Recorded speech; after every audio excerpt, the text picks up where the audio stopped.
Hi friends, ಇವತ್ತು ಸಿಂಪಲ್ಲಾಗಿ ಒಂದು ತುರುಬು ಕಟ್ಟೋದನ್ನು ಹೇಳ್ಕೊಡ್ತಿದ್ದೀನಿ. ಇದಕ್ಕೆ ಯಾವುದೇ ಏರ್ ಪಿನ್ಸ್ ಆಗಲಿ, ರಬ್ಬರ್ ಆಗಲಿ, ಕ್ಲಿಪ್ಸ್ ಆಗಿ ಯಾವುದೇ ಅವಶ್ಯಕತೆ ಇಲ್ಲ. ಹಾಗೇ ತುರುಬು ಕಟ್ಟೋದು ಹೇಗೆ ಅಂತ ತೋರಿಸ್ತೀನಿ.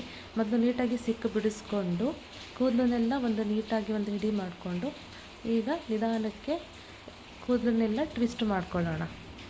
ಆ ತುದಿನ ಆ ಟ್ವಿಸ್ಟ್ ಟರ್ನ್ ಮಾಡ್ಕೊಂಡಿರ್ತೀವಲ್ಲ ಆ ಎಡ್ಜಿಗೆ ತಗೊಂಡು ಅದನ್ನೆಲ್ಲಾದ್ರೂ ಹಿಂದೆ ಉಳ್ಕೊಂಡಿರೋ ಕೂದಲು ಎಲ್ಲದನ್ನು ಅದ್ರದ್ದೊಳಗಡೆ ಸಿಗಿಸ್ತಾ ಬರೋಣ. ನಿಧಾನಕ್ಕೆ ಸಿಗಿಸ್ಕೊಂಡು ಬನ್ನಿ. ಇದು ಸ್ಯಾರಿಗೆ ಮಾತ್ರ ಅಲ್ಲ, ಡ್ರೆಸ್ಗಳಿಗೂ ತುಂಬ ಚೆನ್ನಾಗಿ ಕಾಣುತ್ತೆ. ಆರ್ಟಿಫಿಷಿಯಲ್ ಹೇರ್ ಬನ್ ಹಾಕೋ ಬದಲು ಇದನ್ನು ಹಾಕೋದ್ರಿಂದ ತುಂಬ ನೀಟಾಗೂ ಕಾಣುತ್ತೆ, ಖರ್ಚು ಕಮ್ಮಿ ಆಗುತ್ತೆ. ಈಗ ಹಾಕಿದ್ದೀವಿ ನೋಡಿ, ಎಷ್ಟೇ ಅಳ್ಳಾಡಿಸಿದ್ರು ಒಂದು ಚೂರು ಬೀಳಲ್ಲ, ನಿಮ್ಗೆ ಹಿಂಸೆನೂ ಆಗಲ್ಲ, ಅಷ್ಟು ನೀಟಾಗಿ ಕೂರುತ್ತೆ. ಇದಕ್ಕೆ ಸೈಡಿಗೆ ಒಂದು ರೋಸು ಅಥವಾ ಒಂದು ಮಲ್ಲಿಗೆ ದಂಡೆ ಕಟ್ಟಿದ್ರೆ ನೀಟಾಗಿ ಕಾಣುತ್ತೆ. ಒಂದ್ಸಲ ಟ್ರೈ ಮಾಡಿ ನೋಡಿ. ಇಷ್ಟ ಆಯಿತಾ ಅಂತ ಕಮೆಂಟ್ ಮಾಡಿ. Thank you.